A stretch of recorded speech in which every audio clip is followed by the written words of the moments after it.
Child भी है तो चाइल्ड का भी अपडेट होगा। ठीक है, रिप्लिकेशन का मतलब ये अगर हम सिंपल वर्ड्स में समझे रिप्लिकेशन, हम्म। तो कोई बता सकता है?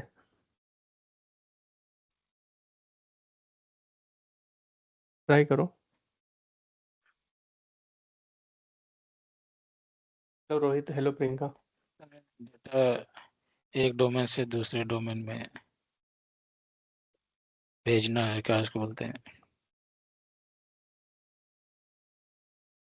ऑब्जेक्ट एंड एट्रीब्यूट जो चेंजेस होते हैं या क्रिएट्स होते हैं हाँ, तो वो चेंजेस, हाँ। रिप्लिकेट होके फर्स्ट डोमेन से अनदर डोमेन के बीच में वो रिप्लिकेट होंगे। उसमें भी वो बात एक सही है टाइम तुम्हारी। इंटरवल होगा, उस दौरान वो अगर हमारा एक संद ये है कोई ब्रांच ऑफिस के लिए रिप्लिकेट कर रहे हैं तो हमारा साइड लिंक वगैरह बना होगा तो उसके अकॉर्डिंग वो रिप्लिकेट होगा। उसमें भी एक टाइम स्टैम्प होगा, वो कितने ड्यूरेशन में वो होगा उसमें हम डिफाइन कर रखे होंगे। जैसे बाय डिफॉल्ट 3 आवर्स होता है तो उस दौरान वो उतने टाइम के अंदर अंदर में वो रिप्लिकेट हो जाएगा।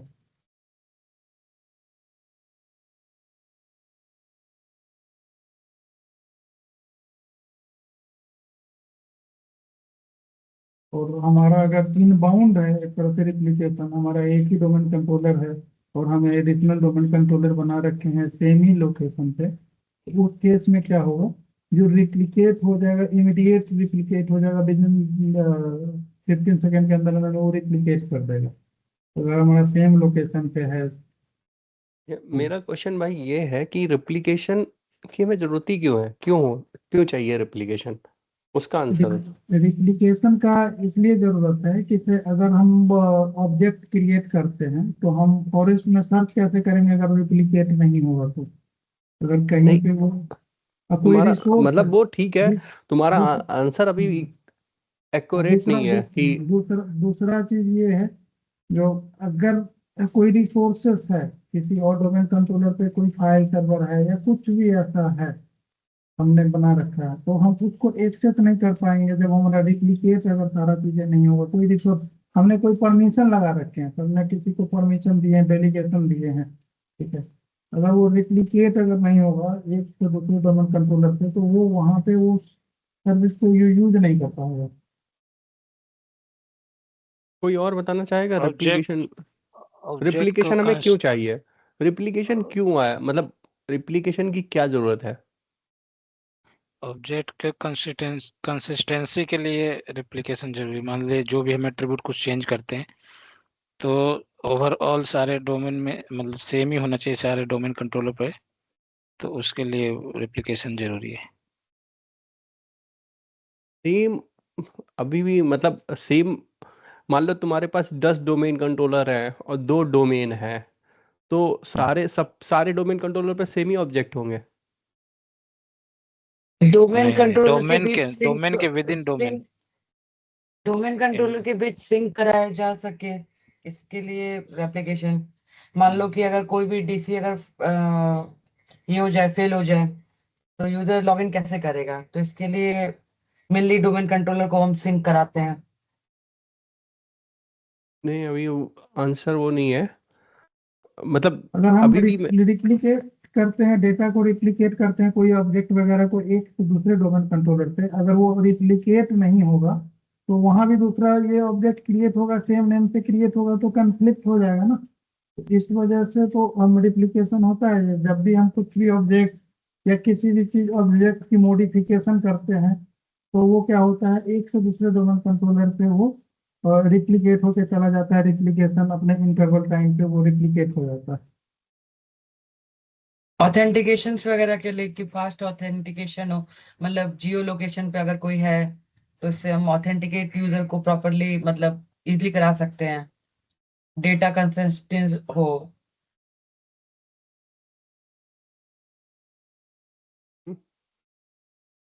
रिप्लिकेशन होने के बाद हम किसी भी डोमेन कंट्रोलर से डीएनएस रिकॉर्ड्स को रीड एंड राइट कर सकते हैं।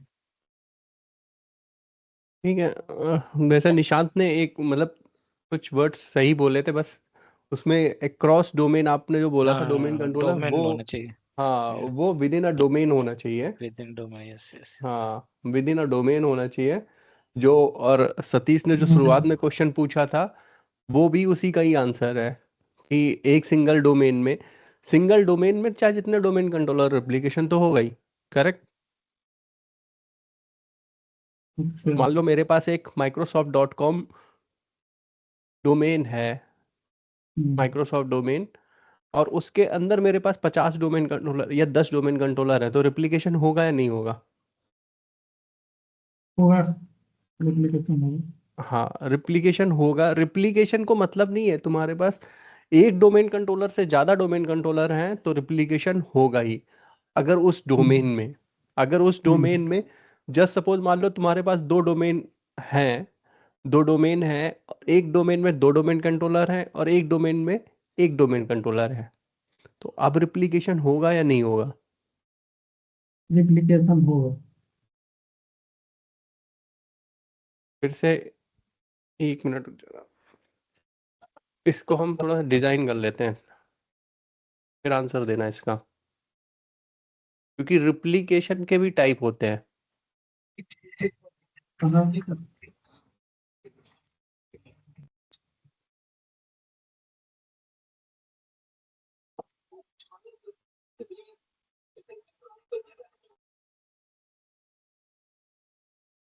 जब तक आप लोग बताओ कि हाँ होगा या नहीं होगा और क्या क्या होगा रिप्लिकेशन। दो डोमेन है हमारे पास, दो डोमेन है, एक डोमेन में दो डोमेन कंट्रोलर है, दूसरी डोमेन में एक ही डोमेन कंट्रोलर है। मान लो यहाँ पे एक डोमेन ये है, इसमें दो डीसी है, और ये डोमेन है एक हमारी, ये मान लो ये तुम्हारा फॉरेस्ट है। फॉरेस्ट भी हम मान सकते हैं, ये फॉरेस्ट ही हमारा एक डोमेन है, ठीक है। और ये एक है दूसरी इसकी चाइल्ड डोमेन, ठीक है। और इसमें सिर्फ एक ही डोमेन कंट्रोलर है, ये आपस में कनेक्टेड है, कनेक्टेड होंगे तभी ये चाइल्ड डोमेन होगा, ठीक है। और ये जो डोमेन कंट्रोलर ये हमारा DC1 है, ये DC2 है, और ये DC3 है। अब रिप्लिकेशन में किन के बीच में होगा? रिप्लिकेशन होगा ये फॉरेस्ट के अंदर में जो जो दो डोमेन है उनके जो एडिशनल डोमेन कंट्रोलर बने हुए हैं उनके साथ होगा। और एक रिप्लिकेशन स्टार्ट होगा फॉरेस्ट टू चाइल्ड के बीच में होगा।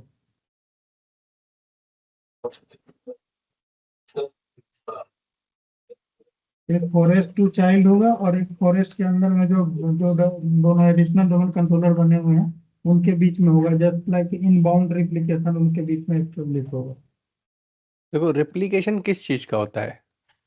रिप्लिकेशन ऑब्जेक्ट एंटिटीज, इसका पूरा डेटाबेस का होगा जिसमें ऑब्जेक्ट एट्रीब्यूट पॉलिसीज वगैरह सारा चीज होगा उसके अंदर में और ये replication। डेटाबेस हमारा किस किस में डिवाइडेड है,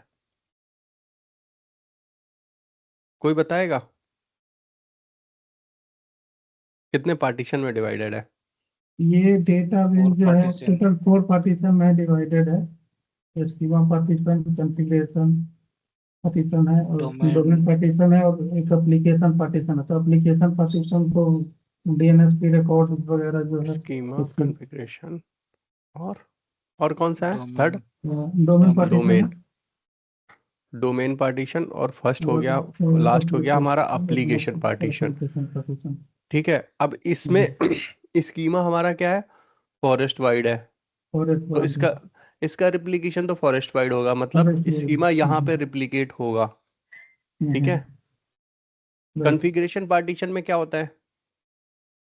कॉन्फ़िगरेशन पार्टीशन में साइट लिंक वगैरह जो बनते हैं वो सारा चीजें तो इसको भी हमें फॉरेस्ट वाइड करना पड़ेगा, तो यहाँ पे भी ये भी आएगा, ठीक है। अब रही सिर्फ डोमेन। डोमेन जो है हमारा, जिसमें ऑब्जेक्ट्स वगैरह होते हैं। डोमेन में क्या होता है इसमें? ऑब्जेक्ट्स वगैरह यूजर सुनील, रोहित आप बता दो,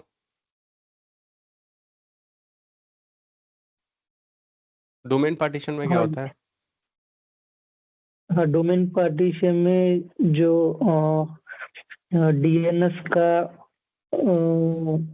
रिप्लिकेशन जैसे रिकॉर्ड हो जो होता है डोमेन एस में, जैसे हमने एडी इंटीग्रेटेड कर दिया तो वो फॉरेस्ट नहीं नहीं, का जो यहाँ पे मैं एप्लीकेशन पार्टीशन नहीं पूछ रहा हूँ, डोमेन पार्टीशन।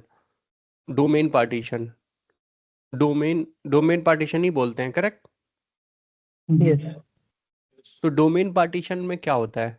एनटीडीएस के डेटाबेस 4 पार्टीशंस में डिवाइड है, स्कीमा, कॉन्फ़िगरेशन और domain partition. Domain domain partition में क्या डेटा होता है, क्या कंटेंट होता है उसके अंदर? अगर हम डोमेन पार्टीशन को ओपन करें तो हमें क्या डेटा मिलेगा इसके अंदर?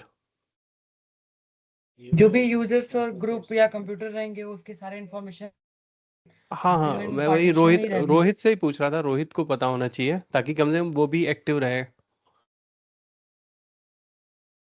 रोहित बताना आप क्या होता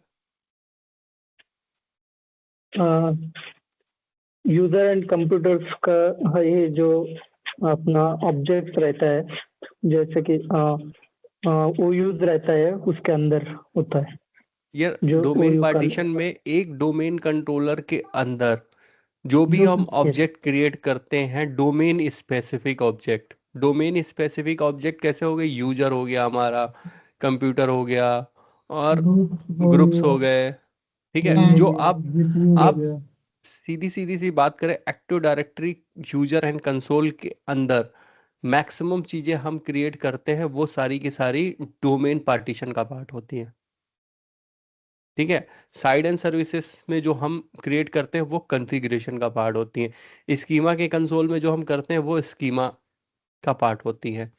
अब उसके बाद कौन सा कंसोल बचा? उसके बाद बचा है डीएनएस का, ठीक है। ट्रस्ट भी हमारा आता है, ट्रस्ट भी आता है, ट्रस्ट भी हमारा कॉन्फ़िगरेशन का पार्ट हो गया। अब हमारा आ गया क्या है ट्रस्ट में, लेकिन डिपेंड करता है कौन सा ट्रस्ट है। अब अगर हम बात करें डीएनएस की, यहाँ पर डीएनएस भी इंपॉर्टेंट बहुत है रिप्लिकेशन के टर्म्स में। तो यहाँ पर जो ये पार्टीशन का होगा वो किसके बीच में होगा? विद इन अ डोमेन होगा, मतलब इन दोनों के बीच ही होगा। इसका जो डेटा होगा इसके पास नहीं जाएगा। तो डोमेन पार्टीशन सिर्फ इन्हीं के बीच में होगा। अब आते हैं कॉन्फ़िगरेशन लेकिन आप सॉरी प्यू, लेकिन डीएनएस तो ये वन वे ट्रस्ट और टू वे ट्रस्ट होता है ना। क्या चीज? आप जो डीएनएस बोल रहे हो कि मेरे इसमें है, तो ये डीएनएस तो दोनों ही वे में काम कर रहा है ना, वन वे में भी रहता है, टू वे में भी। डीएनएस मैंने बोला ही नहीं अभी, मतलब मैं अभी आपका क्वेश्चन समझा नहीं, आप क्या कहना चाह रहे हो? आप बोल रहे थे ना डीएनएस भी इम्पोर्टेंट होता है इसमें, क्योंकि ये हाँ, ट्रस्ट लेवल पे अगर डीएनएस देखा मैं जाए बता तो। रहा हूँ, अभी मैं डीएनएस बता रहा हूँ। डीएनएस हमारा यहाँ पे बहुत इंपॉर्टेंट रहता है, क्योंकि डीएनएस का जो एप्लीकेशन पार्टीशन है वो डिवाइड होता है 2 पार्टीशन में। एप्लीकेशन पार्टीशन भी 2 पार्ट में डिवाइड हो जाता है। एक होता है डोमेन डीएनएस पार्टीशन, दूसरा होता है फॉरेस्ट डीएनएस पार्टीशन, ठीक है। हम्म, ये 2 में डिवाइड हो जाता है। डोमेन डीएनएस पार्टीशन का रिप्लिकेशन जो होता है वो डोमेन के अंदर ही होता है। फॉरेस्ट वाले का रिप्लिकेशन फॉरेस्ट के पास होता है, मतलब यहाँ पर ये फॉरेस्ट डीएनएस भी आएगा हमारा, ठीक है। ये चीज क्लियर है ना? तो यहाँ पर इंपॉर्टेंट ये है कि इसके पास रिप्लिकेशन होके क्या आएगा, इसके पास भी रिप्लिकेशन होके, अब वो कोई भी डोमेन कंट्रोलर आपका रिप्लिकेट कर सकता है, चाहे ये करे चाहे वो करे, ठीक है। वो वो हमें मतलब हमें टेंशन नहीं लेनी है, क्योंकि ये डीएनएस जब डोमेन कंट्रोलर हम डिजाइन करते हैं, हम जब असाइन करते हैं तो हम साइट डिफाइन कर देते हैं। हाँ, ये साइट है हमारी, साइट 1 है या जो भी है, साइट 1 या 2 जो भी आप इसको डिफाइन करोगे, आपने लिंक कर दिया, हाँ ये डोमेन कंट्रोलर है, ये डोमेन कंट्रोलर है, तो ये खुद ही ऑटोमेटिकली डिसाइड करेगा कि इससे रिप्लिकेट करेगा या इससे। हाँ, उसको आप प्रेफरेंस दे सकते हो, बट माइक्रोसॉफ्ट यही बोलता है कि इसको, ये सारी की सारी जो रिप्लिकेशन की मैकेनिज्म है वो ऑटोमेट होना चाहिए, किस डोमेन कंट्रोलर से कौन सा डोमेन कंट्रोलर रिप्लिकेट करेगा, बस आप साइट डिफाइन कर दो, ठीक है। और ये डिफाइन कौन करता है, मतलब वैसे अगर क्वेश्चन पूछा जाए आपसे इंटरव्यू में, एससीसी है, नॉलेज कंसिस्टेंसी चेकर है। क्या नाम है? जो प्रोटोकॉल काम करता है जैसे केसीसी, नॉलेज कंसिस्टेंसी चेकर। हाँ, केसीसी चेक करता है ये। वो इनबाउंड रिप्लिकेशन है या आउटबाउंड रिप्लिकेशन है, वो सारा चीजें करता है। जैसे कि हमारा इनबाउंड, विदिन द साइट होना है, रिप्लिकेशन होना है, देखो इन या रिप्लिकेशन इन रिप्लिकेशन इनबाउंड आउटबाउंड से आप टेंशन मत लो, क्योंकि रिप्लिकेशन इनबाउंड हुआ तो आउटबाउंड जरूर जाएगा। ठीक है, अगर नहीं जा रहा है तो इश्यू है। अब कोई चीज अगर इधर आ रही है, रिप्लिकेशन का मतलब ये हो जाता है इधर से इधर भी जाएगी, तो ये इसके लिए ये इनबाउंड है, और इस वाले डोमेन कंट्रोलर के लिए ये आउटबाउंड हो गया, ठीक है। इस वाले डोमेन कंट्रोलर के लिए ये इनबाउंड हो गया। करेक्ट, वो तो एरो का डिफरेंस है कि कौन से किधर आ रहा है। तो विद इन द साइट होगा और बिटवीन द साइट भी होगा। तो एक हाँ, विद इन द साइट यानी एक साइट के अंदर में जितने भी डोमेन्स हैं, उनके बीच में भी वो रिप्लिकेट करेगा। और बिटवीन यानी एक इंटर स्टेट में हमारा ब्रांचेज ऑफिस है और हमारा एक वहाँ साइट है, तो उसके बीच में भी वो रिप्लिकेशन होगा। ठीक है। तो अब क्या नाम है? रोहित, आप अब ये बता दो आप यहाँ पर कि ये है हमारा सिनेरियो। ठीक है, फॉरेस्ट में 2 डोमेन कंट्रोलर हैं और चाइल्ड डोमेन में 1 डोमेन कंट्रोलर है, तो इसमें कितने एफएसएमओ रोल्स हैं?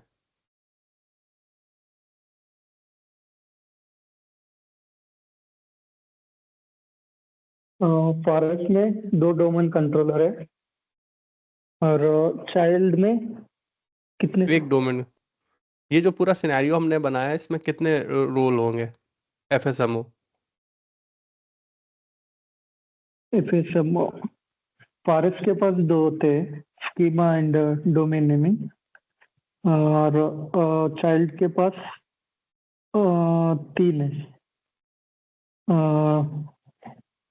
पीडीसी, आंसर दे देता हूँ। इंफ्रास्ट्रक्चर। सुनील, सतीश, आप रहने दो, एक बार रोहित को बोलने दो। फॉरेस्ट के पास 2 है, मतलब फॉरेस्ट के पास 2। अरे टोटल जैसे टोटल schema- रोल्स कितने होंगे? टोटल रोल्स कितने होंगे आप बता दो 5, जल्दी से फिर। टोटल 5 होंगे। Total okay, 5। अब प्रियंका आप बता दो कितने होंगे। एक बार फिर से क्वेश्चन रिपीट कर दो ना। इस पूरे इंफ्रा के अंदर एक फॉरेस्ट है हमारा, एक चाइल्ड डोमेन है, इसके अंदर कितने एफएसएमओ रोल्स होंगे? 5 2 आपका डीसी के पास है। नहीं, वो यानी कि बाद में हम मतलब पांचों पूछेंगे ही किसके होगा का? कितने। बस एक बार आप 5 आंसर बता। 5। ओके, निशांत आप बता दो।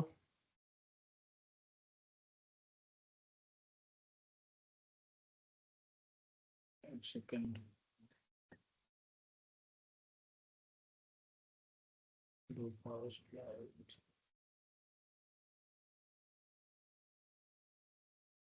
7।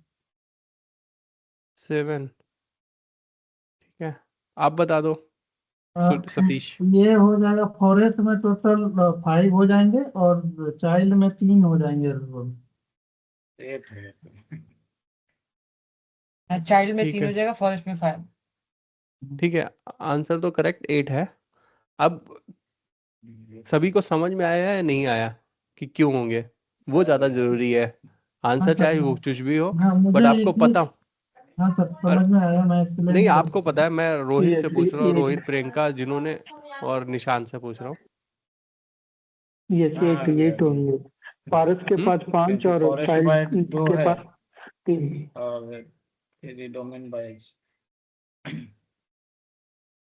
चाइल्ड के पास 3 होंगे, फॉरेस्ट के पास 5, तो टोटल मिला के 8 होंगे। ठीक है, अब अगर मैं इसको, ये डोमेन कंट्रोलर है, डोमेन कंट्रोलर, डोमेन कंट्रोलर है, और ये मेरा चाइल्ड है डोमेन, ठीक है, और ये मेरी एक और डोमेन है, ठीक है, ये 2 फॉरेस्ट है,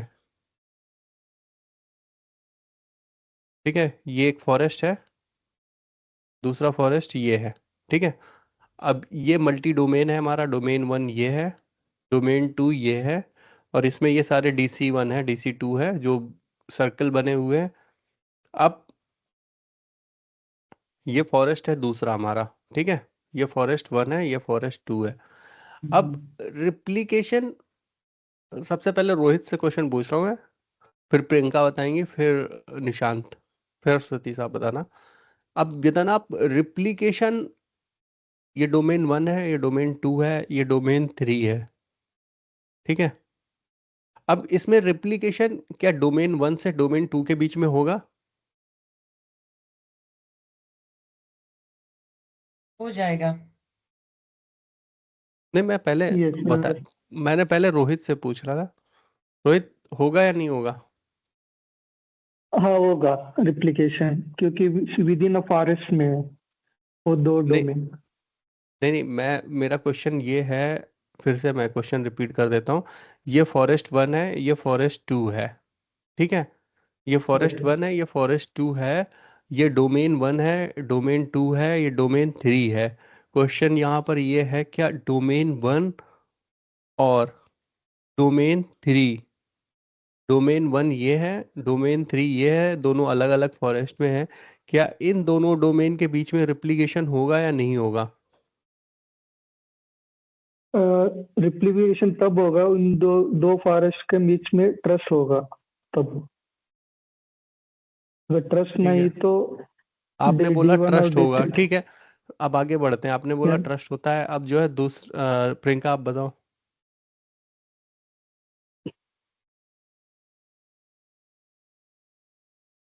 हम यहाँ पे ये इसलिए डिस्कस कर रहे हैं क्योंकि जब तक आपको ये पूरी पिक्चर नहीं क्लियर होगी कि रिप्लिकेशन होगा नहीं होगा, क्यों होगा, क्या है रिप्लिकेशन, ठीक है, ये इस तरीके से ना पिक्चर क्लियर होने से आपको एग्जैक्टली रिप्लिकेशन समझ में आ जाएगा कि क्या होता है और क्यों होता है। देखो इंटरव्यू में जब आप जाओगे ना, तो वो सिनेरियो बेस्ड क्वेश्चन ही आपसे पूछेंगे, 2-3 फॉरेस्ट, यहाँ पे मैंने 3 फॉरेस्ट लगा दिए, ठीक है, वो आपको कंफ्यूज करेंगे, काइंड ऑफ जैसे अभी इस पे डिस्कस करते हैं कि इसमें होगा नहीं होगा रिप्लिकेशन। तो प्रियंका आप बताओ, होगा या नहीं होगा D1 और D3 के बीच में? होगा ना, अगर दोनों में इन बिटवीन ट्रस्ट रिलेशनशिप है तो हो जाएगा। 1 वे 2 वे जो मैंने बोला था, होगा। ठीक है, निशांत आप बताओ। रिप्लिकेशन नहीं होगा दोनों फॉरेस्ट के लिए। ठीक है, आपने नो बोला है, और सतीश आप बताओ। रिप्लिकेशन जो है फॉरेस्ट के अंदर में जितने भी जो नहीं, मेरा फॉरेस्ट क्वेश्चन हाँ यहाँ पे सिर्फ ये है, D1 और D3 के बीच में रिप्लिकेशन होगा या नहीं होगा? हाँ बिल्कुल होगा, ये रिप्लिकेशन होगा, ये दोनों के बीच आपने में भी यस रिप्लिकेशन। बोला है, ठीक है। हम्म। अब सिर्फ नो बोला है निशांत ने, तो निशांत से ही सबसे पहले पूछ लेते हैं कि क्यों नो बोला है।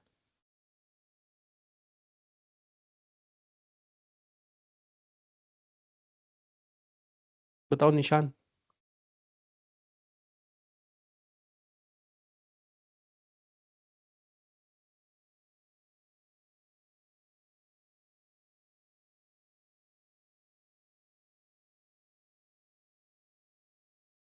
हेलो, निशांत, हाँ मेरी आवाज आ रही है?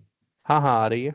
हाँ हेलो, अरे हम्म क्योंकि दोनों दो अलग अलग फॉरेस्ट है, एग्जैक्ट, तो इसमें रेप्लिकेशन कैसे होंगी?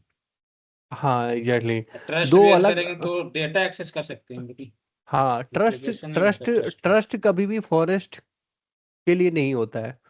ट्रस्ट होता है, ट्रस्ट ट्रस्ट होता क्या है, देखो ट्रस्ट, आप लोग ट्रस्ट और रिप्लिकेशन से कोई लेना देना नहीं होता है, आपस में कोई लेना देना नहीं है, ठीक है।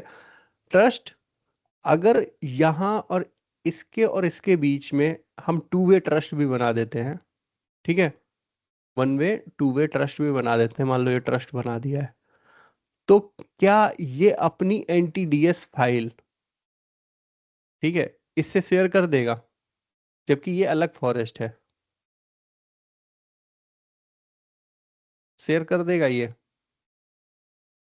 नहीं नहीं करेगा ना, तो फिर रिप्लिकेशन होगा ही नहीं। रिप्लिके इसीलिए मैंने यहाँ पर ये लेकिन पूरा कुछ रिसोर्सेज और यूजेस जैसे हैं वहां पे तो रेप्लिकेट कर सकते हैं ना, अगर अपना उसी सेम फॉरेस्ट में है तो कहीं ना कहीं तो। सेम यहाँ पे मैं सेम फॉरेस्ट की बात ही नहीं कर रहा हूँ। यहाँ पे हम दो फॉरेस्ट की बात हो रही है, एक ये फॉरेस्ट है, दूसरा ये फॉरेस्ट है। सेम फॉरेस्ट पे तो अभी आए नहीं है। मैंने यहाँ पे D1 D3 मिला है, बोला है। तो D1, अभी D1 और D2 के बारे में बाद में बात करेंगे। पहले एक एक तरफ फोकस करते हैं, ठीक है। तो अभी क्या है, अगर दो फॉरेस्ट हैं तो उनके बीच में कभी रिप्लिकेशन हो ही नहीं सकता है। सबसे पहली बात है, चाहे ट्रस्ट हो, चाहे वो ट्रस्ट कैसा भी हो, एक्सटर्नल ट्रस्ट हो, फॉरेस्ट ट्रस्ट हो, डोमेन ट्रस्ट हो, XYZ कोई भी ट्रस्ट हो, कभी रिप्लिकेशन हो ही नहीं सकता है। पहली चीज तो ये है। दूसरी चीज, अब ये पहला क्वेश्चन हो गया हमारा, रिप्लिकेशन नहीं हो सकता है और क्यों नहीं हो सकता है, वो चीज आपको समझ में आई है या नहीं आई है, रोहित, प्रियंका और सतीश? यस, समझ नहीं, गया। आप बता दो आप रोहित, अरे सॉरी पीयूष, बता दो आप। क्योंकि हाँ, दो फॉरेस्ट रोहित, अलग अलग है। रोहित आपको समझ में आ गई? यस, क्योंकि दो फॉरेस्ट अलग अलग है। क्योंकि फॉरेस्ट वन के अपने कुछ मतलब विद इन अ फॉरेस्ट हम with in a forest replication होगा, लेकिन आउटसाइड फॉरेस्ट रिप्लिकेशन नहीं होगा, क्योंकि फॉरेस्ट तो दो अलग अलग है। जो हाँ अपने रिसोर्स, अपने डेटाबेस किसी और फॉरेस्ट के साथ शेयर नहीं कर सकते। जो अपना हाँ, जो देखो, होता क्या है, जब हम एक फॉरेस्ट बनाते हैं तो एक बाउंड्री क्रिएट हो जाती है, ठीक है। एक फॉरेस्ट के अंदर एक बाउंड्री क्रिएट हो जाती है। अब जो जो हमारा पहला डोमेन होता है वही हमारा फॉरेस्ट भी बन जाता है। अब आप इसके अंदर चाइल्ड डोमेन, ठीक है, ये सारी चीजें आप इसके अंदर बना सकते हो, ठीक है। ये स्ट्रक्चर इसका होता है एक सिंगल फॉरेस्ट का। अगर आप मल्टी डोमेन इन्वायरमेंट हो तो ये एक फॉरेस्ट हो गया। अब आप दूसरा फॉरेस्ट यहाँ पर बना रहे हो, जैसे मैंने ये फॉरेस्ट वन था, ये हमारी पिक्चर में ये फॉरेस्ट वन था, अब फॉरेस्ट टू हम यहाँ पर ले रहे हैं, ठीक है। तो फॉरेस्ट टू हमारा भी ऐसे ही स्ट्रक्चर उसका भी बन जाएगा, ठीक है। अब इसमें आप डोमेन ऐड करो ना करो चाइल्ड, बट फॉरेस्ट का हमेशा स्ट्रक्चर ये आता है, ट्री वाले फॉर्म में होता है फॉरेस्ट, ठीक है। अब इन दोनों के बीच में आपने ट्रस्ट बनाया। ट्रस्ट क्या बनाया कि आप इसके रिसोर्सेस यूज कर सकता है या इसके रिसोर्सेस, वो ट्रस्ट कितने वे पे है, टू वे है या वन वे है, उसके ऊपर डिफाइन करता है। अब रिप्लिकेशन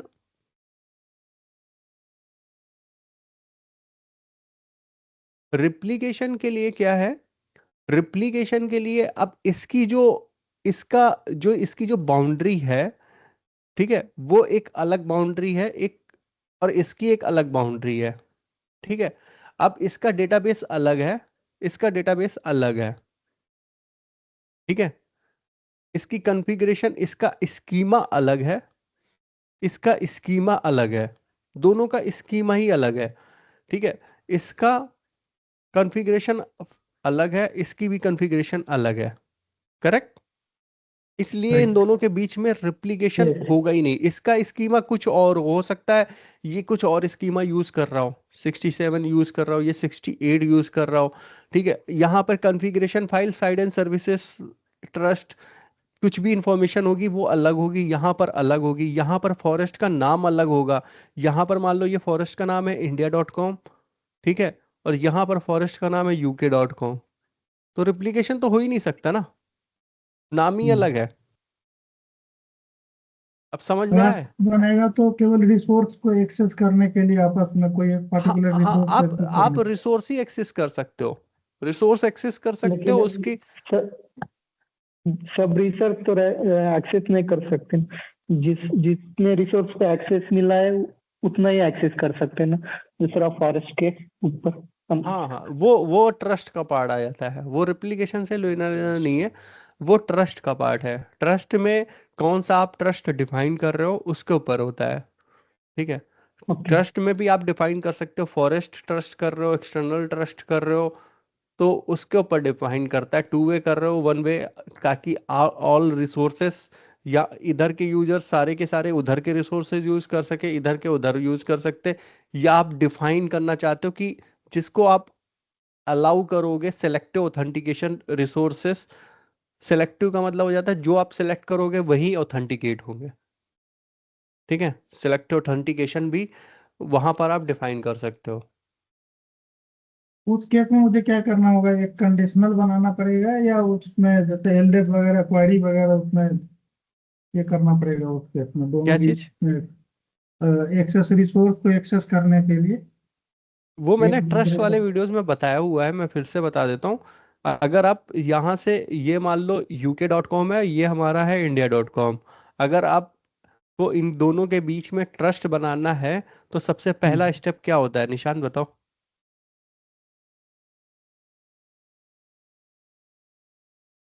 दूसरे ट्रस्ट बनाना है तो हेलो गणेश। हम इन दोनों के बीच में ट्रस्ट बनाना है तो सबसे पहला स्टेप क्या होगा आपका? दोनों के बीच रेप्लिकेशन और क्या उसको कनेक्टिविटी जरूरी है। दोनों सबसे पहले तो इन दोनों के बीच में कनेक्टिविटी जरूरी, करेक्ट। नेटवर्क दूसरा है कि कनेक्टिविटी, डीएनएस नेटवर्क क्या उसको बोलते कनेक्टिविटी हैं। अगर हम बोले सही है ना। हाँ दूसरा है क्या है? क्योंकि दूसरा क्या उसको डेटा को सिंक करेंगे। डीएनएस का एक होता है ना क्या हाँ, दूसरा जो है हम कंडीशनल फॉरवर्डर बनाएंगे। कंडीशनल जैसी है। कंडीशनल फॉरवर्डर बनाएंगे ताकि यहाँ के जो नेटवर्क है, यहाँ का जो नेटवर्क है वो India.com और UK.com को जान सके, करेक्ट। ठीक है।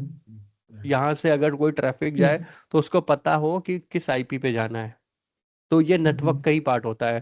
कंडीशनल फॉरवर्डर मतलब है DNS रिकॉर्ड, बट आप ये कनेक्टिविटी का ही पार्ट है। यानी तीसरा, दोनों साइड में मुझे ये कंडीशनल फॉरवर्ड कॉन्फ़िगर करने पड़ेंगे, वहां के डोमेन का भी इंफॉर्मेशन वहां डालना पड़ेगा यहाँ और पर यहाँ पर भी। कंडीशनल फॉरवर्डर बनेगा UK.com का, यहाँ पे बनेगा India.com का। अच्छा, ठीक है। फिर इसके बाद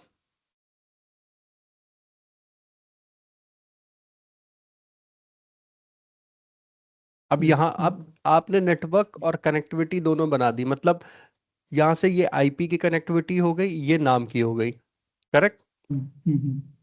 अब यहाँ से कोई डोमेन मतलब नाम से रिलेटेड, DNS होता है क्या, नेम से रिलेटेड, और नेटवर्क कनेक्टिविटी अगर हम बोले तो IP से रिलेटेड, मतलब ट्रैफिक पहुंच सके यहाँ से वहाँ।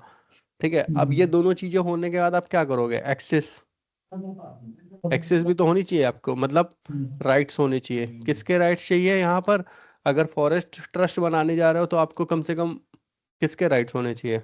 अगर इसमें मल्टी डोमेन है इन्वायरमेंट, जैसे अगर ये मल्टी डोमेन है, ये भी मल्टी डोमेन है, तो हमारे पास इंटरप्राइज एडमिन होना चाहिए। ठीक है, या डोमेन अगर आप किसी एक डोमेन के बीच में बनाने जा रहे हो, यहाँ की डोमेन के बीच में, यहाँ की डोमेन के बीच में ट्रस्ट बनाने जा रहे हो, तो फिर डोमेन एडमिन से भी चल जाएगा। डिपेंड करता है मतलब ट्रस्ट कैसे सेटअप करना चाह रहे हो। ट्रस्ट हमारे 3-4 टाइप के होते हैं, जैसे फॉरेस्ट ट्रस्ट होता है, डोमेन ट्रस्ट होता है और एक्सटर्नल ट्रस्ट होता है। ठीक है, यहाँ पर हम ट्रांजिटिव नॉन ट्रांजिटिव तो क्या होता है, टाइप हो गए वो। ये हमारा फॉरेस्ट ट्रस्ट होता है, डोमेन ट्रस्ट होता है, एक्सटर्नल ट्रस्ट होता है और शॉर्टकट ट्रस्ट। ठीक है, तो यहाँ पर हमारा क्या हो गया, हम यहाँ पर क्या क्या कॉन्फ़िगर कर सकते हैं, क्योंकि ये दो फॉरेस्ट हैं तो हम यहाँ पर कॉन्फ़िगर कर सकते हैं फॉरेस्ट ट्रस्ट और एक्सटर्नल ट्रस्ट, दो ही कॉन्फ़िगर कर सकते हैं और शॉर्टकट भी नहीं कर सकते। तो यहाँ पर जो कॉन्फ़िगर करना है वो हमें उसके बाद एक्सेस होनी चाहिए। फिर चौथा क्या है, परमिशन हो गई। चौथा क्या है? अच्छा, परमिशन जब मिलेगा उसको रिसोर्स एक्सेस करने के लिए तो एक फॉरेस्ट दूसरे जैसे UK.com है, और उसको रिसोर्स एक्सेस करना है India.com का, तो UK.com वाला अपना जो डोमेन यूजर ID है और पासवर्ड से उससे एक्सेस कर पाएगा वो India.com के, या India.com वाले कोई यूजर क्रिएट करके देंगे तो वो UK.com वाले उस यूजर नेम पासवर्ड को डाल के रिसोर्स को एक्सेस करेंगे। बताना निशांत।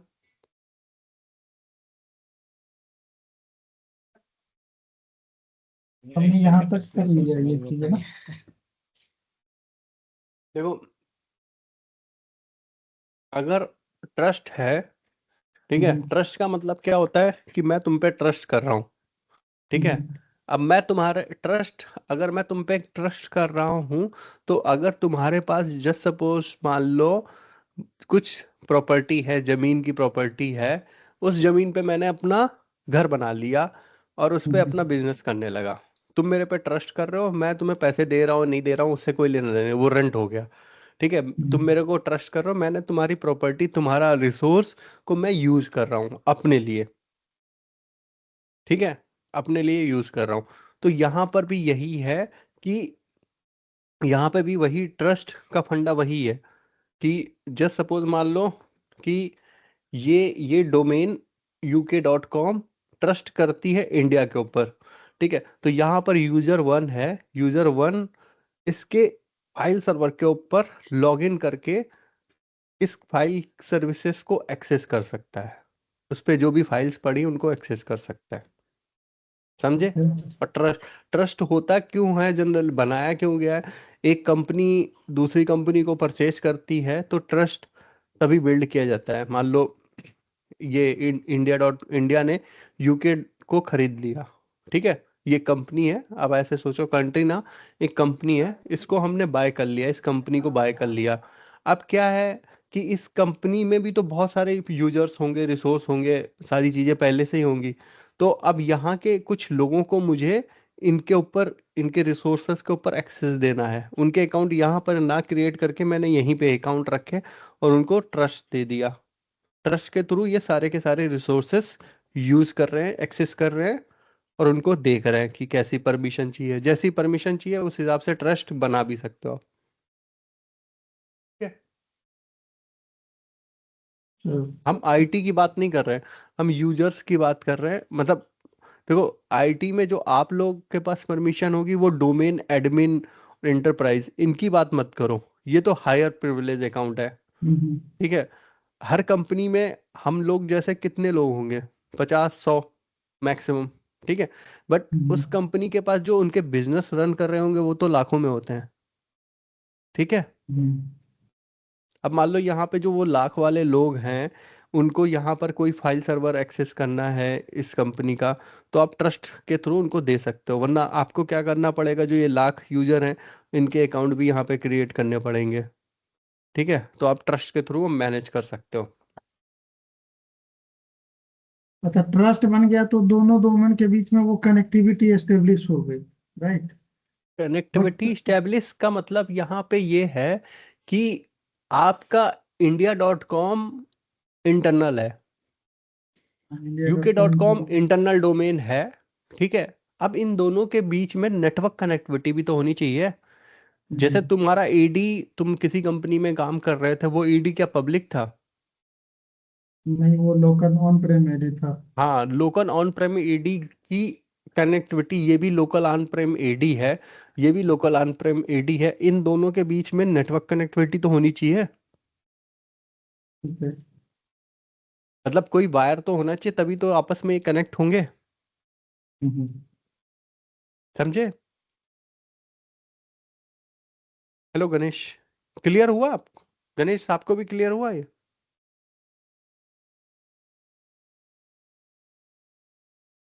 बस ट्रस्ट का तो ठीक है, वो क्लियर हो गया है। बस फिर ये है, जब जब ट्रस्ट आपस में एस्टेब्लिश हो जाएंगे तो हम रिसोर्स एक्सेस कर सकते हैं, राइट ना। जब उस पे हमें ट्रस्ट, एक्सेस देने की, जब एक बार आप जब ट्रस्ट वाला मेरे वीडियोस देख लेना आप लोग, सभी लोग, तब थोड़ा और क्लियर होगा, क्योंकि हाँ? पर यही है ना कि दो फॉरेस्ट वाला कभी पीडीएफ और रेप्लिकेट देखने नहीं से ज्यादा करेंगे, क्लियर हो जाएगा।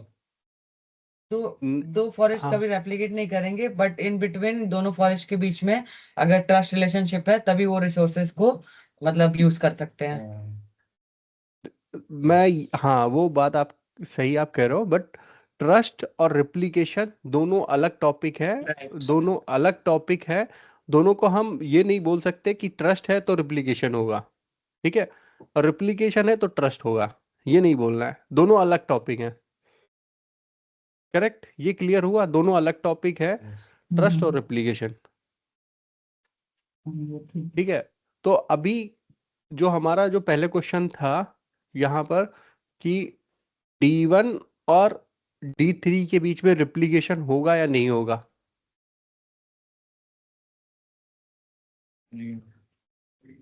D1 और D3 के बीच में नहीं होगा, रिप्लिकेशन नहीं होगा।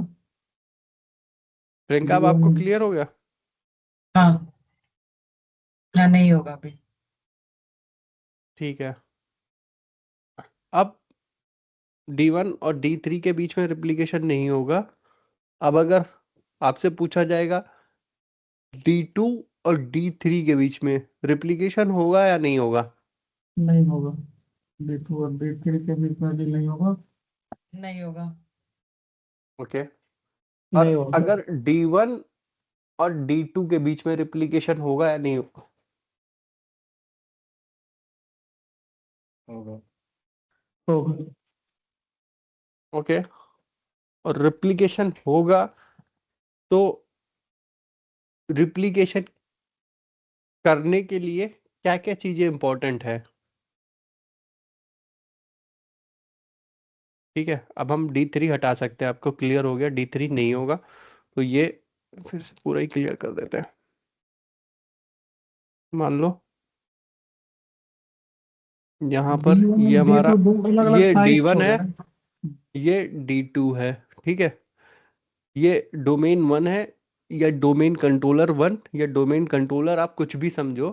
ठीक है, इन दोनों के बीच में रिप्लिकेशन होने के लिए, रिप्लिकेशन करने के लिए क्या क्या चीजें इंपॉर्टेंट है और क्यों होनी चाहिए, वो जरूरी जानना। ठीक है, मैं तो सबसे पहली चीज क्या है? सबसे पहले चीज हमें वो जो है पोर्ट्स वगैरह ओपन होने चाहिए जो हमारा कनेक्टिविटी के लिए। दूसरा चीज ये है जो हम सबनेट्स, तो वहाँ का हमें साइट क्रिएट करेंगे। तीसरा है जो हमें सबनेट वहाँ का मालूम होना चाहिए, जो सबनेट हमें साइट के अंदर में ऐड करेंगे, तो सबनेट क्रिएट करेंगे और फिर हम उसको लिंक करेंगे, फिर किससे हमें वे कराना है। सबसे पहले तो यहाँ से यहाँ के बीच की नेटवर्क कनेक्टिविटी होनी चाहिए, Right. नेटवर्क होना चाहिए। ठीक है, हाँ, नेटवर्क कनेक्टिविटी। हाँ। ठीक है, नेटवर्क कनेक्टिविटी में क्या क्या आ जाएगा, उसके अंदर भी बहुत सारी चीजें आएंगी। नेटवर्क कनेक्टिविटी के अंदर पोर्ट्स वगैरह ओपन होने चाहिए, पोर्ट्स हो firewall गया, पे। AD पोर्ट्स फायरवॉल हो हो गए, गया। AD पोर्ट्स IP हो गए हमारे। फायरवॉल पे AD पोर्ट। ठीक है, AD पोर्ट्स हो गए नेटवर्क कनेक्टिविटी के बीच में। और नेटवर्क कनेक्टिविटी में और क्या इंपॉर्टेंट है?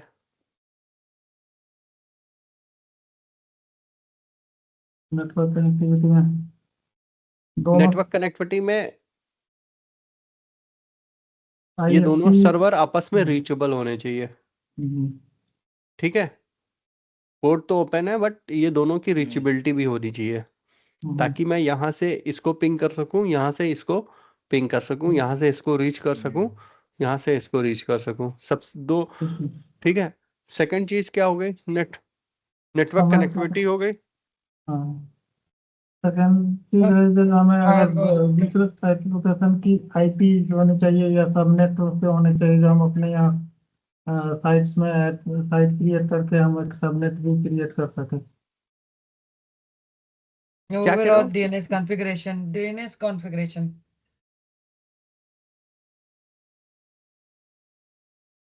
हमें सबनेट, दूसरे लोकेशन की सबनेट हमें सबनेट होनी चाहिए ताकि हम इसमें ऐड कर सके सबनेट वगैरह।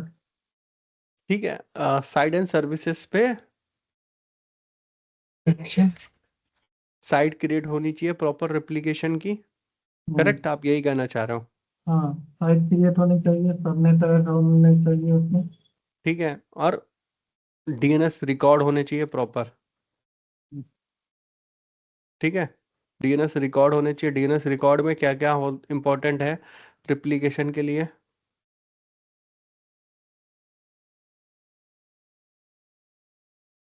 कोई बताएगा? AD इंटीग्रेटेड होना चाहिए। चलो, AD इंटीग्रेटेड DNS होना चाहिए। Yes. ठीक है, AD इंटीग्रेटेड। अब रिकॉर्ड की बात करते हैं, तो रिकॉर्ड SRV कौन? SRV रिकॉर्ड होना चाहिए, जहाँ पे मतलब ये होता है ना क्या वो तो ब्रोस के थ्रू कर रहा है, तो या फिर ऑथेंटिकेट कर रहा है, तो लोकेटर SRV रिकॉर्ड। तो लोकेशन वो SRV auto SRV locator record यहाँ पर बहुत जरूरी रिप्लिकेशन के लिए, ठीक है। और होस्ट रिकॉर्ड, बस हाँ, host IP hosted. Host record अच्छा, ये और कौन सा? मुझे मैनुअल क्रिएट, तो ये होस्ट रिकॉर्ड मुझे मैनुअल क्रिएट करना पड़ेगा या ये ऑटोमेटिक वो हो जाएगा इस केस में? होस्ट रिकॉर्ड मैनुअल क्रिएट करना पड़ेगा, मतलब समझा नहीं। यानी ये रिकॉर्ड जो हम बनाएंगे दूसरे साइट का, तो हमें मैनुअल रिकॉर्ड क्रिएट करने की जरूरत तो नहीं है ना, जब हम साइट एंड सर्विसेज ऐड करेंगे? नहीं, यहाँ पर फिर से मुझे अभी आप साइड एंड सर्विसेज पे होस्ट रिकॉर्ड से लेना देना नहीं होता, वहां पे तो आईपी हाँ, हम वो ऐड करते हैं। IP वगैरह आईपी या डाल दिए। सबनेट हम्म, सबनेट ऐड करते हैं, होस्ट रिकॉर्ड से कोई लेना देना नहीं। और होस्ट रिकॉर्ड इस डोमेन कंट्रोलर का ऑटोमेटिकली बनेगा, डीएनएस में इस डोमेन कंट्रोलर का ऑटोमेटिकली बनेगा। तो आपको होस्ट रिकॉर्ड क्रिएट करने की जरूरत पड़ती है? नहीं पड़ती है, वही तो उसका बोल रहे थे, होस्ट रिकॉर्ड की तो न्यूज होस्ट नहीं रिकॉर्ड है। करने की कभी जरूरत नहीं पड़ती है, पॉइंटर रिकॉर्ड की जरूरत पड़ जाती है हमें, ठीक है। पॉइंटर रिकॉर्ड, यहाँ पे पॉइंटर रिकॉर्ड कभी कभी हम मैनुअली क्रिएट करते हैं। क्यों क्रिएट करते हैं पॉइंटर रिकॉर्ड को मैनुअली? पॉइंटर रिकॉर्ड होता क्या है? रिवर्स लुकअप के लिए ये यूज करते हैं, किसके लिए? रिवर्स के लिए, रिवर्स लुकअप के लिए, जैसे हाँ, कोई। रिवर्स जोन जो है हमारी, वो डिफॉल्ट क्रिएट नहीं होती, तो हमें वो मैनुअल क्रिएट करनी पड़ती है रिवर्स जोन। तो डीएनएस रिवर्स जोन जब मैनुअल क्रिएट करते हैं तो इसका मतलब पॉइंटर रिकॉर्ड बनेगा नहीं। पॉइंटर रिकॉर्ड क्या होता है? IP to host, correct. तो यहाँ पर हमें पॉइंटर रिकॉर्ड बनाने के लिए हमें रिवर्स जोन चाहिए। रिवर्स जोन डीएनएस में हमें मैनुअली बनानी पड़ती है। तो यहाँ पर पॉइंटर रिकॉर्ड होगा तो ट्रबल शूटिंग में इजी, आपकी ट्रबल शूटिंग इजी हो जाएगी अगर ये इशू आया रिप्लिकेशन का। और क्या चाहिए?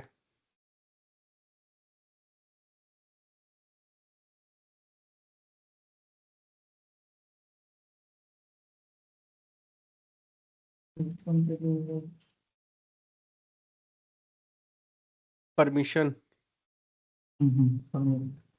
मतलब परमिशन, इन दोनों डोमेन कंट्रोलर को परमिशन हो रिप्लिकेशन की, ठीक है। फिफ्थ, इंटरप्राइजेज एडमिन होना चाहिए।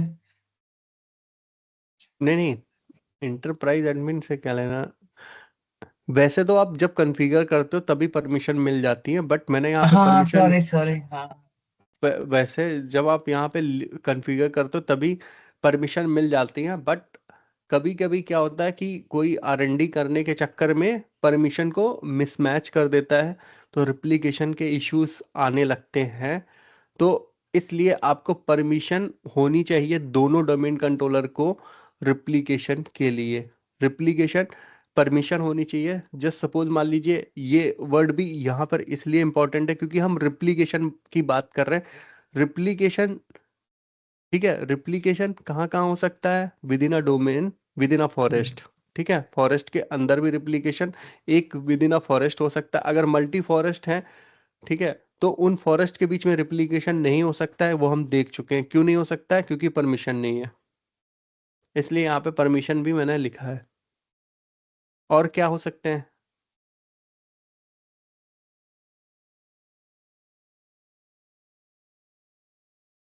बताओ निशांत। Yes.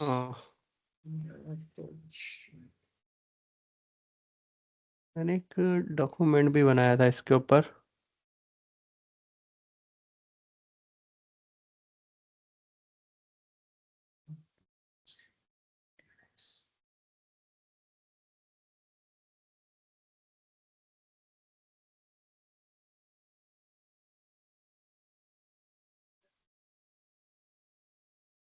क्या?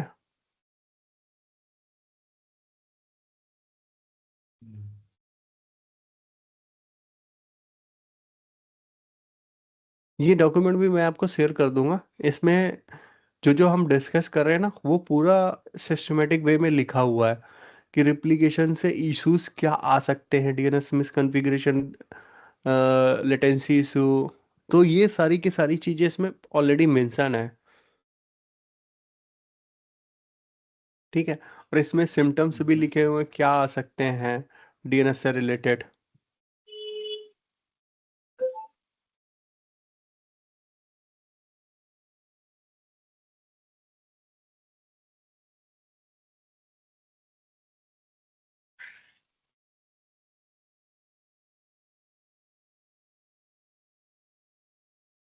तो ये डॉक्यूमेंट मैं आपको आई थिंक ऑलरेडी मैं शेयर कर चुका हूँ, तो फिर से मैं शेयर कर दूंगा जिनके पास नहीं है।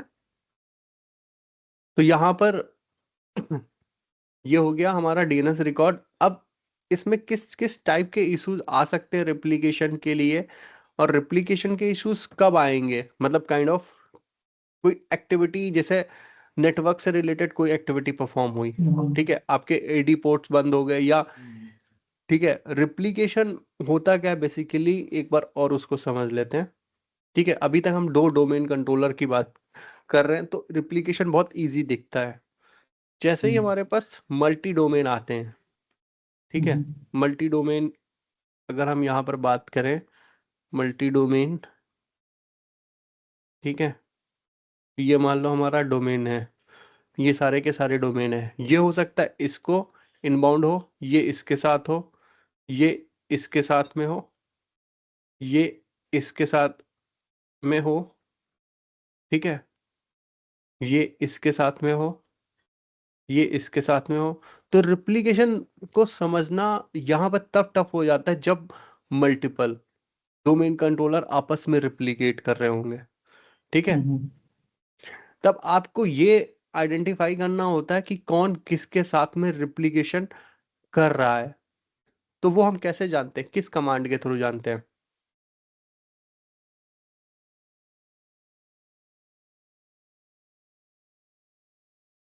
कोई बताएगा? जी वो अवेलेबल कर हम्म डीसी टैग कहीं तो नहीं मैंने ये नहीं, नोट किया था। डीसी डैग कमांड रिप्लिकेशन की नहीं है। डीसी डैग कमांड है पूरे डोमेन कंट्रोलर की हेल्थ चेक करने के लिए, ठीक है। अगर रिप्लिकेशन, एप्लीकेशन का स्टेटस देखना है तो बेसिकली हम लोग ये अपना रिप एडमिन इससे ही चेक करते हैं। ठीक है। तो यहाँ पर हम, जब हमारा पूरे डोमेन मल्टीपल डोमेन कंट्रोलर होंगे, तब हम कमांड ये यूज करेंगे, ये वाली rep admin ट्रिपल समरी। उससे क्या हमें मिलेगा? एक समरी मिल जाएगा, उसमें जो क्यूक हेल्थ चेक का एक तरह से समरी मिल जाएगा उसमें। उसमें हमें पूरी समरी जैसे मिल फेलियर जाएगी। काउंट हो गया, इवेंट वगैरह जो आ जाता है, चाहे आरपीसी एरर वगैरह भी होता है नेटवर्क का, वो भी दिखाता है। हाँ लेटेंसी हाँ, भी दिखा देता है वो, और समरी ये में हम दिखा देता प्रियंका, आपके वो डोमेन कंट्रोलर हैं या? है अभी है। अच्छा अच्छा, ठीक है, चलो हम आगे चल के ना उस पे एक बार ये पूरा करके भी देखेंगे प्रैक्टिकली। बट हाँ, पहले उससे पहले हमें इसको समझना पड़ेगा कि होता क्या है, कंसेप्ट क्या होता है। जैसा कि मैंने बताया आपको, इम्पोर्टेंट चीज यहाँ पर क्या है, जब मल्टीपल हमारे पास डोमेन कंट्रोलर होते हैं तो उनके कनेक्शंस आपस में किसी भी डोमेन कंट्रोलर से इनबाउंड आउटबाउंड हो सकता है। तो हमें यहाँ पर यह समझना पड़ेगा कि कौन सा डोमेन कंट्रोलर किसके साथ में रिप्लिकेट कर रहा है।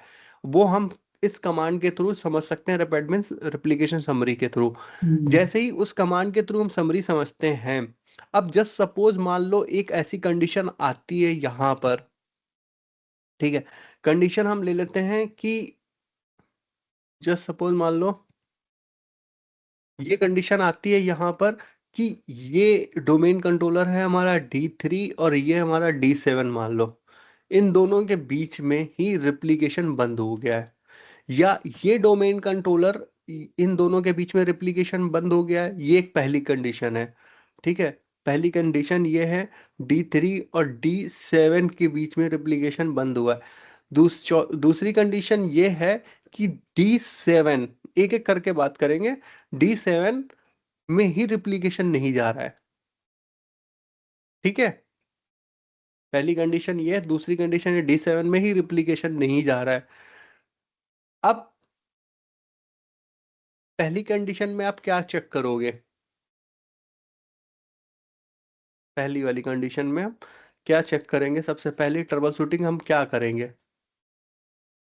और ये हमें पता कैसे चलेगा D3 और D7 के बीच में रिप्लिकेशन बंद हो गया? वो कमांड के थ्रू वो एडमिन एडमिन कुल समरी करके चेक कर लेंगे। रेप्लिकेशन समरी के बीच में। ठीक है, हम्म, तो इसके बीच में रोहित समझ में आ रहा है आपको? यस ठीक है, तो सबसे पहली चीज आप क्या चेक करोगे यहाँ पर? ट्रिपल समरी में ये चेक कर लेंगे जो उसमें कोई फेलियर काउंट दिया है या कोई नेटवर्क से रिलेटेड कोई एरर दिया है, तो उसके अकॉर्डिंग हम ट्रबल शूटिंग करेंगे। जैसे कॉमन आता है आरपीसी करके एरर आ जाता है, अगर किसी भी तरीके से नेटवर्क से रिलेटेड कुछ इश्यूज आ गया है या कुछ, उस केस में देखो, चलो उसको भूल जाते हैं, रिपल समरी में जो भी आता है, बट हम यहाँ पर एक बार ब्रॉड वे में ये देख लेते हैं कि कौन कौन से स्टेप परफॉर्म करने चाहिए कोई भी रेप्लिकेशन दो डोमेन कंट्रोलर के बीच में ब्रेक होता है। तो सबसे पहले आप क्या चेक करोगे? Network connectivity, Right. करेक्ट? हम्म, नेटवर्क कनेक्टिविटी में जो मैंने उससे पहले बताया था आपको, नेटवर्क कनेक्टिविटी में दो चीजें आ जाती हैं। एक तो इन दोनों के बीच में नेटवर्क जो एक्चुअल में वायर पड़ी हुई है। अब जस्ट सपोज मान लो आपका कंप्यूटर पावर ऑन नहीं हो रहा है, तो आप क्या करोगे? उसका जो एडॉप्टर है उसको फिर से प्लग इन करोगे, करेक्ट? चेक करोगे कि स्विच ऑन है या नहीं है, और यहाँ पर चेक करोगे कि वो नेटवर्क जो अडॉप्टर है वो प्रॉपर आपके लैपटॉप में प्लग इन है या नहीं है, करेक्ट? तो ये फिजिकल तरीके से चेक किया जाता है। सेम चीज यहाँ पर हम नेटवर्क कनेक्टिविटी में चेक करते हैं। पहले हम इस डोमेन कंट्रोलर पे अगर हमारी एक्सेस है, लॉगिन करने की परमिशन है, तो इस डोमेन कंट्रोलर से इस डोमेन कंट्रोलर को पिंग करेंगे, पिंग करके चेक करेंगे कि हाँ हम यहाँ तक रीच कर पा रहे हैं या नहीं कर पा रहे हैं। रीच कर पा रहे हैं तो अच्छी बात है, नहीं रीच कर पा रहे तो इसका मतलब नेटवर्क कनेक्टिविटी का इशू है, करेक्ट? दूसरा क्या चेक करोगे कि पोर्ट चेक करोगे कि हाँ ऐसा तो नहीं है इनके बीच में फायरवॉल है। ठीक है, फायरवॉल लगी हुई है, मान लो ये फायरवॉल लगी हुई है इनके बीच में, तो इन दोनों फायरवॉल पे एडी पोर्ट्स आपने अलाउ किए थे, ऐसा तो नहीं है एडी पोर्ट्स बंद हो गए हैं। ठीक है, ऑटो भी जैसे बंद हो आरपी, जाते हैं क्या? जब हाँ एक बार अलाउ हो गया तो वो ऑटोमेटिक भी बंद हो जाते हैं क्या? नहीं नहीं, कभी ऑटोमेटिक कभी बंद नहीं होते, कभी भी नहीं बंद होते हैं। जैसे आरपीसी की एरर आई है, तो आरपीसी जो है हमारा, या तो सर्विसेज आरपीसी की बंद हो गई होगी, या फिर आरपीसी पोर्ट हमारा बंद कर दिया होगा किसी ने। होता क्या है कि यहाँ पर हमारी मान लो जस्ट सपोज फिजिकल फायरवॉल होगी, पोलो अल्टो की या चेक पॉइंट किसी भी, ठीक है, उसमें क्या होते हैं, ग्रुप्स बनाए जाते हैं। ठीक है, ये डोमेन कंट्रोलर का एक ग्रुप बना दिया उन्होंने। अब ग्रुप में क्या है, फायरवॉल में फ्रिक्वेंटली चेंजेस नहीं होते हैं, बट मंथ वीकली चेंजेस होते हैं। मान लो वीक में 3-4 चेंजेस होते हैं फायरवॉल्स में। ठीक है, बाई चांस किसी ने गलती से तुम्हारा ग्रुप की जो है परमिशन हटा दी एक डोमेन कंट्रोलर की या कुछ भी, ठीक है, ह्यूमन एरर की वजह से, वैसे ये बहुत प्रोबेबिलिटी बहुत कम है। बट हाँ, आप क्या चेक करोगे, यहाँ पर आपको सारे पोर्ट का चेक करने की जरूरत नहीं है। आपने 2-3 पोर्ट चेक कर लिए, जैसे 53, 88 चेक कर लिया कि हाँ यहाँ तक रीचेबल है या नहीं है, बस वो टेलनेट के थ्रू आप चेक कर सकते हो, करेक्ट? या पोर्ट क्वेरी भी चला कर चेक कर हाँ, पोर्ट सकते क्वेरी भी चेक करा सकते हो, या फिर मैं तो हमेशा एक स्क्रिप्ट हमने बनाई हुई है, तो वो स्क्रिप्ट रन कर दो, उसमें सारे के सारे पोर्ट वो चेक कर लेगी आप ऑटोमेटिकली। वो यहाँ के भी पोर्ट चेक करेगी। देखो यहाँ से अभी मैं सिर्फ दो डोमेन कंट्रोलर के बीच में हम चेक कर रहे हैं, बट जनरली अगर आप पोर्ट चेक करते हो तो D3 से आप ऑल डोमेन कंट्रोलर के पोर्ट चेक करोगे।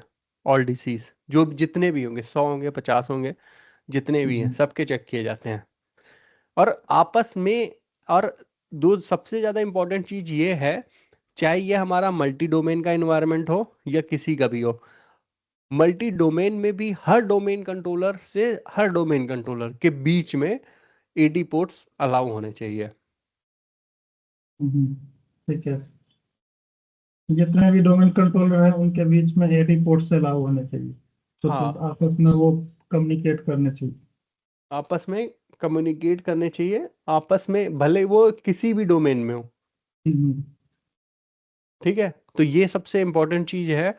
इसलिए कभी भी अगर आप डोमेन कंट्रोलर आपको लगता है पोर्ट ओपन नहीं है, D3 और D7 के बीच में कोई पोर्ट बंद हुए हैं फायरवॉल के चेंजेस के, तो आपको नेक्स्ट स्टेप आपका ये है कि D3 से जितने भी डोमेन कंट्रोलर हैं सभी के ऊपर पोर्ट चेक करने हैं D3 से कि सबके लिए ओपन है या नहीं है।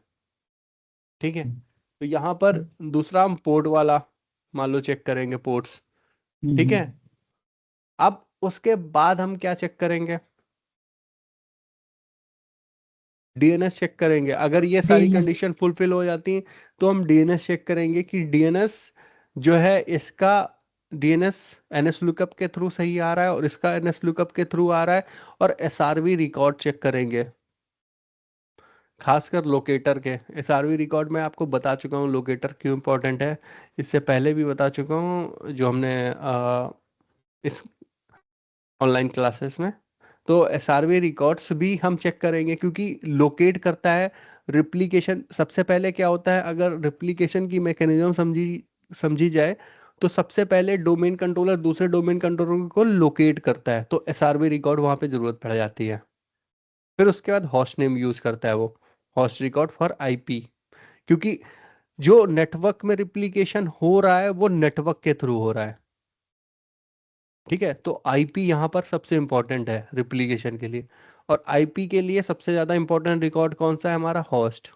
तो यहाँ पे आपको एसआरवी रिकॉर्ड और होस्ट रिकॉर्ड ये दोनों ही चेक करने पड़ेंगे कि हाँ है या नहीं है। अगर है तो ठीक है, फिर नेक्स्ट परमिशन क्या चेक करेंगे, नेट परमिशन है जब हमारा डोमेन के बीच में हो रहा है, इंटरप्राइज लेवल का परमिशन है या नहीं, विद इन द डोमेन हो रहा है कोई भी एप्लीकेशन, तो उसका डोमेन लेवल का परमिशन है या नेक्स्ट नहीं। नेक्स्ट नेक्स्ट पे आप डीसी डेक चला सकते हो। डीसी डेक में आपको उस डोमेन कंट्रोलर की प्रॉपर हेल्थ पता चल सकती है, जिसमें आपको एक्सेस से रिलेटेड सारी चीज़ें पता चल जाएंगी। डीसी डेक में आपको इस डोमेन कंट्रोलर की पूरी हेल्थ पता चल जाएगी और इस डोमेन कंट्रोलर की पूरी हेल्थ पता चल जाएगी। तो आप डिफाइन कर सकते हो कि हाँ ऐसा तो नहीं, देखो एक डोमेन कंट्रोलर से दूसरे डोमेन कंट्रोलर पे रिप्लिकेशन नहीं हो रहा है, तो उसमें जो जो चीज़ें आ रही हैं, सबसे पहला नेटवर्क आ रहा है, हमने नेटवर्क चेक कर लिया। फिर डीएनएस आ रहा है, डीएनएस चेक कर लिया। पोर्ट आ रहे हैं, पोर्ट चेक कर लिया। अब अब उसके बाद क्या आ रहा है, उस फिजिकल डोमेन कंट्रोलर। ठीक है, डोमेन कंट्रोलर फिजिकल, मतलब फिजिकल डोमेन कंट्रोलर का मतलब ये हो गया, ये डोमेन कंट्रोलर का फिजिकल सर्वर भी है और साथ में ये हमारा डोमेन कंट्रोलर भी है। डोमेन कंट्रोलर होने के लिए मल्टीपल चीजें, मल्टीपल थिंग्स चाहिए। ठीक है, एक्सेस, परमिशंस, ठीक है, ये होना चाहिए। उसके बाद इसके जो इसकी जो फाइल है, एनटीडीएस फाइल है, वो प्रॉपर रिप्लिकेट हो रही है नहीं हो रही। हो सकता है इस डोमेन कंट्रोलर में एंटीवायरस पड़ा हो। ठीक है, एंटीवायरस पड़ा हो और वो एंटीवायरस इस फाइल को ब्लॉक कर रहा हो रिप्लिकेशन के लिए। बहुत सारी मतलब सिचुएशन में हमने ऐसा फेस किया है। होता क्या है, एंटीवायरस आपका मैनेज किया जाता है ग्लोबली। ठीक है, पता होगा आपको एंटीवायरस। हम्म, ठीक है, एंटीवायरस के थ्रू मान लो जस्ट सपोज हम मैकेफी एंटीवायरस या फिर एमडी ले लेते हैं, माइक्रोसॉफ्ट डिफेंडर। एमडी ये क्या करते हैं, ये आपके फाइल को भी ब्लॉक कर सकते हैं। तो ये आपकी एनटीडीएस फाइल ओपन होनी चाहिए, अलाउ होनी चाहिए फॉर द रिप्लिकेशन, मतलब एग्जीक्यूट होनी चाहिए। ये फाइल एग्जीक्यूट करे या रिप्लिकेट करे तो ओपन होनी चाहिए थ्रू एंटीवायरस। तो वो हमें बाय चांस ये प्रोबेबिलिटीज होती हैं कि कोई यहाँ पर ये अलाउ है बट किसी ने बाय मिस्टेक ये कॉन्फ़िगरेशन चेंजेस किए हो जो कि आपके डोमेन कंट्रोलर पे इंप्लीमेंट हो गया। तो ये हमारे part of activity trouble shooting होना चाहिए। फिर उसके बाद आप क्या चेक करोगे, इवेंट व्यूवर चेक करोगे। इवेंट व्यूवर कौन से चेक करोगे, सॉरी,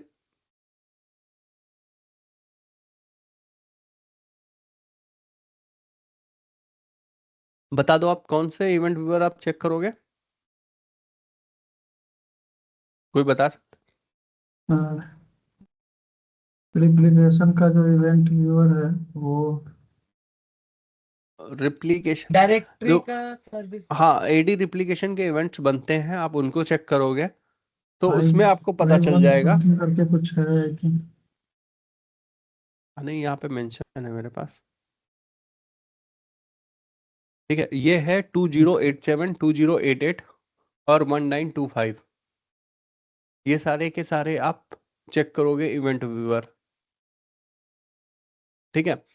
तो जनरली जो रिप्लिकेशन का जो इश्यूज आता है, ठीक है, वो 80% इश्यूज आता है वो डीएनएस मिसकॉन्फ़िगरेशन की वजह, 80% चांसेस हैं उसको डीएनएस मिसकॉन्फ़िगर है तभी ये इशू आएगा, अदरवाइज मतलब 80% चांसेस हैं, और उसमें से आप 10% मान लो नेटवर्क के चांसेस हैं, फिर जो रिमेनिंग बचा वो 10% है, क्योंकि अगर आप देखो डीएनएस मिसकॉन्फ़िगरेशन की वजह से इसमें क्या है, इनकरेक्ट डीएनएस रिकॉर्ड हमारे पास क्या है, 1000 होते हैं, बहुत ज़्यादा डीएनएस रिकॉर्ड होते हैं, और डीएनएस रिकॉर्ड जैसे आपने बताया स्टैटिक भी हम होस्ट नेम बना सकते हैं, ठीक है।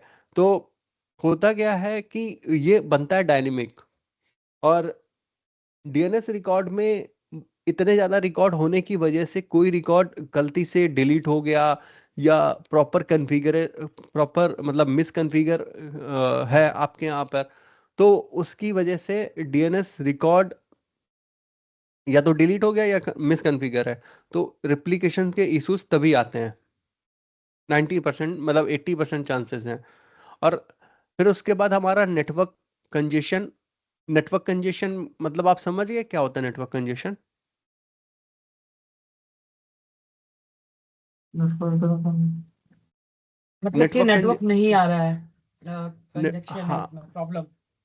कुछ हाँ लेटेंसी नेटवर्क वगैरह ज्यादा होगा ना फिर। लेटेंसी हाई हो गई इन दोनों के बीच में, ठीक है, ये नेटवर्क मान लो ये इन दोनों के बीच में लेटेंसी हाई हो गई, लेटेंसी हाई का मतलब ये हो गया कि ये जो नेटवर्क था 100 Mbps का था मान लो जस्ट सपोज, और ये रिप्लिकेशन के लिए 100 Mbps यूज हो रहा था।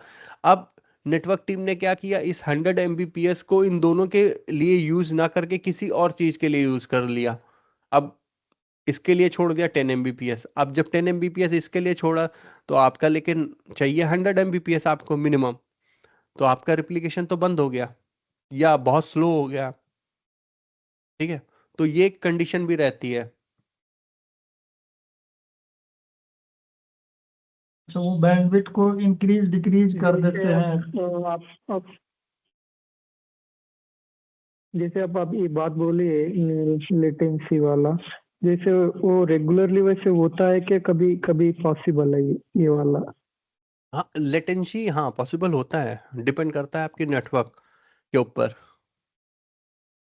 लेटेंसी देखो, लेटेंसी वाला पॉसिबल तब होगा जब आपकी वैन कनेक्टिविटी होगी, लैन में कभी नहीं होगा। ओके लैन ओके में लैन आपका फ्लैट होता है, लैन का मतलब हो गया, लैन आपको पता है ना, लैन और वैन, आपका मान लो ये एक डोमेन कंट्रोलर आपका, विद हाँ ये आपका एक डोमेन कंट्रोलर दिल्ली में है और ये मुंबई में है,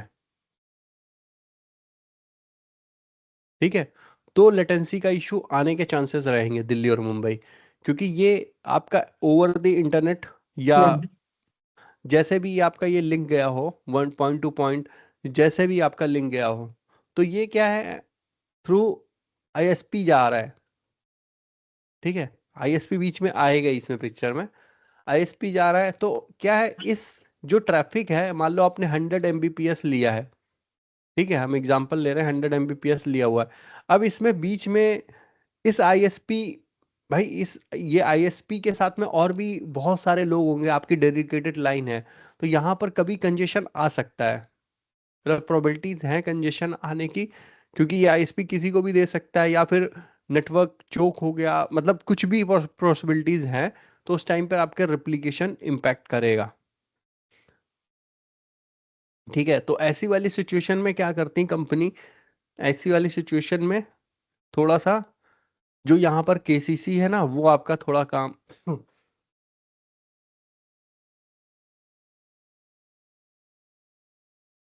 केसीसी है ना, वो यहाँ पर आपका थोड़ा सा काम करता है। ठीक है, अब ये मान लो ये यहाँ पे मुंबई में आपके ये दिल्ली था, ये मुंबई था, ये मुंबई का और एक डोमेन कंट्रोलर है।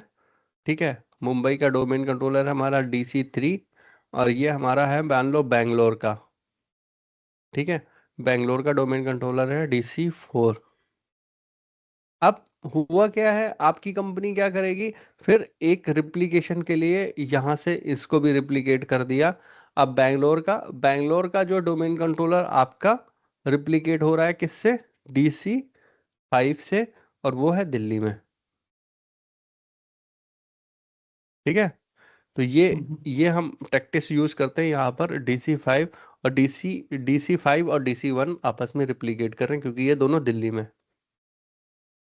ठीक है, इससे क्या होगा, मुंबई के भी डोमेन कंट्रोलर ये दोनों आपस में ही रिप्लिकेट कर रहे होंगे, क्योंकि ये इंटर साइड और इंट्रा साइड का कंसेप्ट आपको पता ही होगा, पता है इंटर साइड और इंट्रा साइड। हाँ जी, हाँ जी। ठीक है, तो ये आपस में मुंबई वाले जो है हमारे इंटर है या इंट्रा है,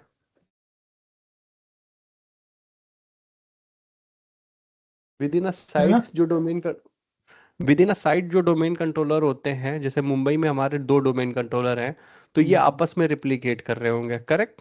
हम्म, अब मुंबई वाला जो डोमेन कंट्रोलर है एक, DC3 वो बैंगलोर से कर रहा है। इशू था हमारा दिल्ली और मुंबई के बीच में, दिल्ली और मुंबई के बीच में इशू था, वो इशू है। बट अब क्या हो रहा है, लेकिन आपके पास क्या होगा, रिप्लिकेशन के अलर्ट जनरेट हो जाएंगे कि रिप्लिकेशन नहीं हो रहा है, किसके बीच नहीं हो रहा है, इस DC के बीच में और इस DC के बीच में। बट क्या DC जो 2 है इसके पास प्रॉपर रिप्लिकेशन पहुंच रहा है, किसके थ्रू पहुंच रहा है, DC3 के थ्रू पहुंच रहा है। DC3 कहाँ से रिप्लिकेशन ले रहा है, DC4 से ले रहा है। DC4 हमारा बैंगलोर में, बैंगलोर वाला रिप्लिकेशन कहाँ से ले रहा है, DC5 से ले रहा है। DC5 कहाँ है हमारा, दिल्ली में। तो ये अल्टरनेट लिंक हमें बना के रखने पड़ते हैं,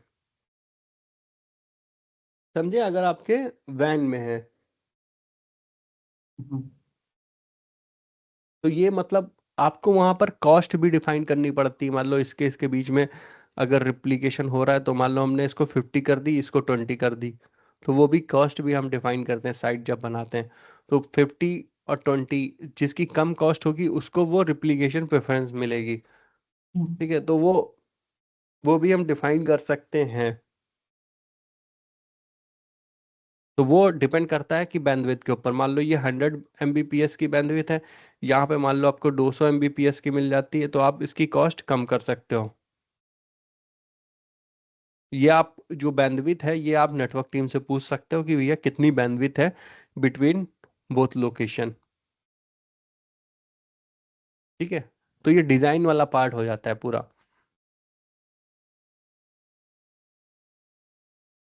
समझ में आया अभी कोई क्वेश्चन?